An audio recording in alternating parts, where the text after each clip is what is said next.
Hello, I'm Luke Nella and welcome to Best Replays of the Week. In this episode we have a hero returning riding upon a strange-looking steed, an example of French mobility over armor, and a scout with a license to kill.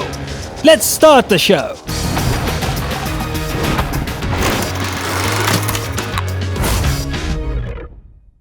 So Numbskull from episode 40 is back with a steel-walled game, featuring the odd-looking 59 pattern.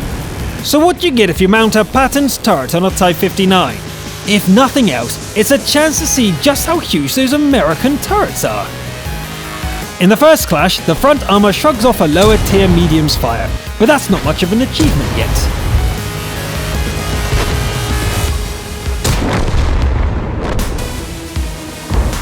So Numbskull follows up with another kill, and spends some time harassing a Ferdinand. A KV gets finished off as well, but the 90mm gun has trouble hurting an IS-6, even with heat rounds.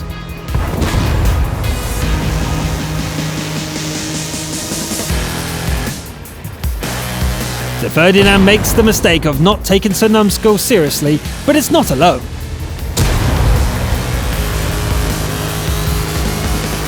The 59 pattern's thin armor is holding up amazingly well.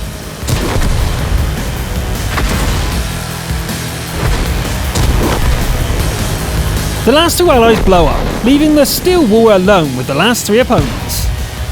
They are all powerful machines, but you wouldn't guess it from the ease in which Sir Numbskull takes out the first two.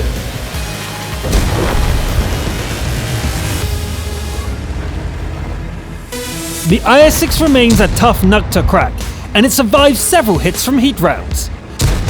It can't hold on forever though, and the steel wall carries the day. This tank really isn't that well protected, so bouncing over 4,000 damage is quite a feat. The perfectly accurate gunnery with 6,000 damage dealt is impressive as well. Staying on the EU servers is the scout with a license to kill, as Zinta 007 drives a French AMX 1390 on Prokhorovka. 007 takes the spirited AMX Roadster up to a lookout point, and shakes off pursuers with a confident handbrake turn. The hillside is crawling with hostiles, and lighting them up keeps 007 busy for a while. A 50B leads the charge and 007 follows without hesitation. Sadly, there's nobody left to shoot here.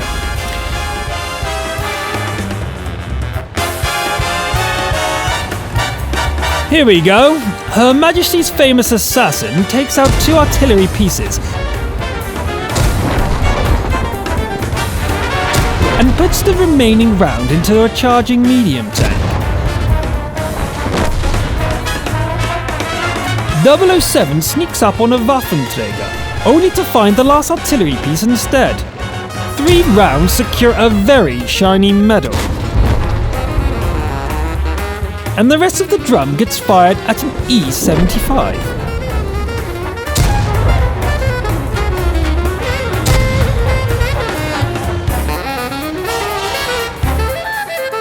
The E3 charges through the building like a beefy henchman, but the fight doesn't end well for the bad guy. Finally, a real chance to take out the Waffenträger, but 007 is down to 4 rounds. 1, 2, 3, 4.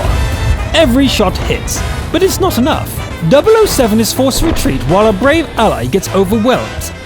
The scout will have to finish this alone.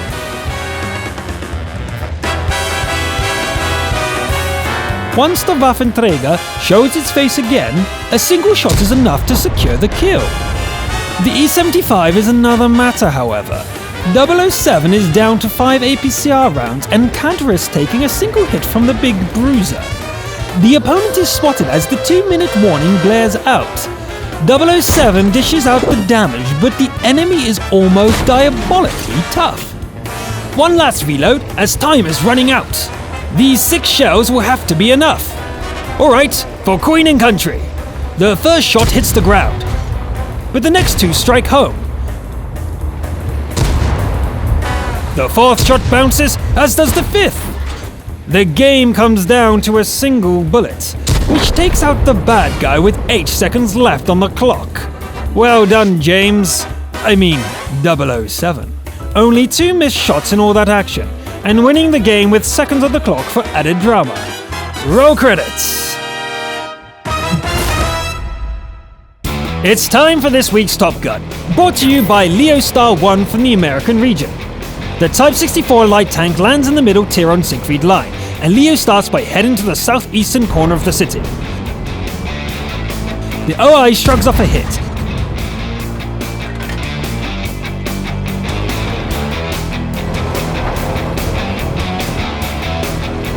But the T-67 is made of softer stuff.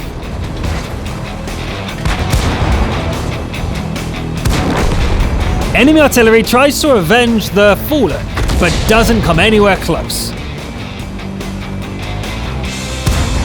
This KV-85 chooses to ignore the nippy little type and pays for it with his life.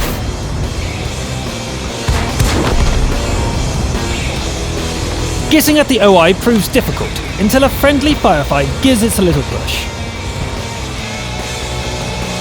One shot and it's gone, but an almost dead T1 Heavy damages the engine. Leo clambers over some more rubble and takes revenge on a low-tier Heavy.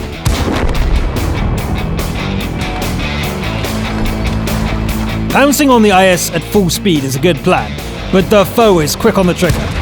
At least the damage roll was survivable though, and there's a second Heavy here to be claimed as a bonus. That's Top Gun, but Leo isn't even close to being done. An A-43 quickly becomes kill number 7, and the hunt is on for number 8.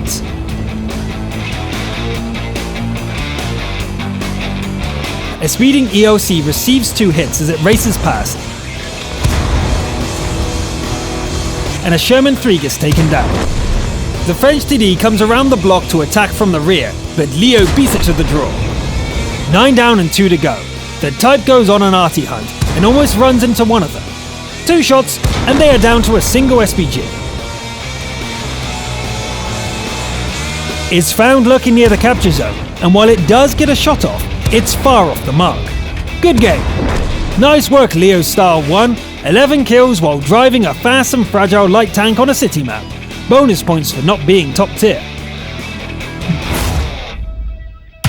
This week's defender is Roy M18 from the EU region. Roy's battle chariot is the AMX Chasseur de Char, and the tier 10 battle is fought over highway. The CDC is fast but fragile, and at the bottom of the pack.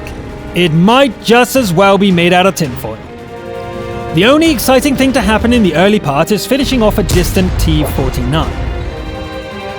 Let's skip ahead a little. The game is now 4 against 8, and Roy is helping to take down a Tier 9 Batjet. The fight continues with the Centurion AX.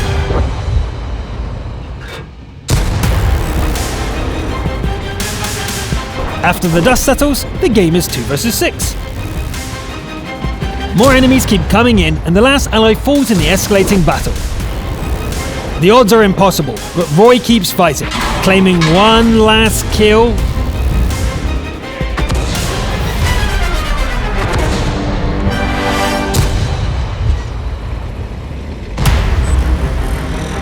And then another.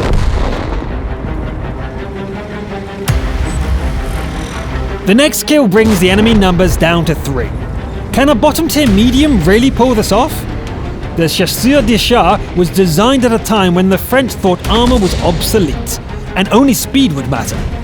Roy surviving that fight may just validate that thinking, at least to some degree. 2 of the remaining enemies start to capture, and the defender needs to get back to work. The VK rolls out to do battle and shrugs off the APCR rounds.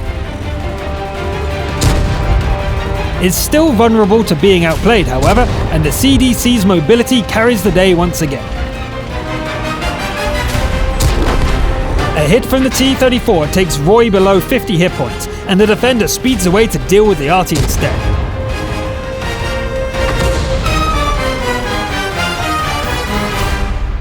It's found lurking near the enemy base, and puts up quite a fight before going down.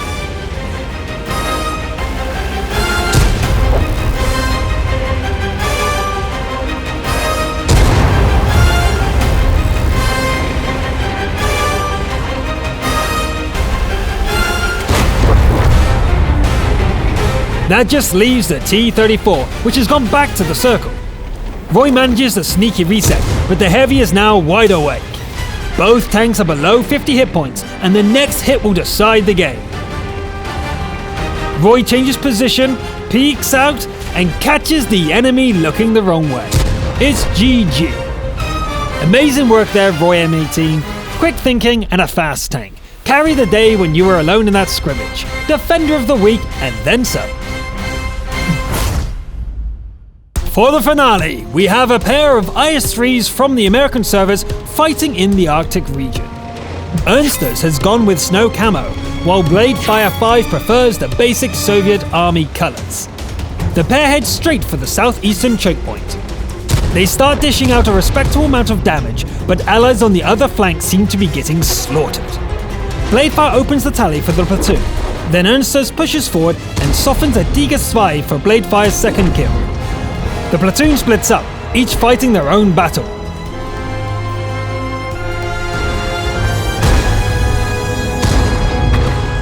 Bladefire ends up taking some serious damage, so Ernsters turns around to help deal with the SCA-2. One good hit sets the opponent up for a finishing shot, and Bladefire is ready to pick up the kill. That's 3 for the platoon. The way ahead would be clear if not for their exposed rear. The IS-3s group up tight and start serving coordinated 1-2 punches to the opposing force.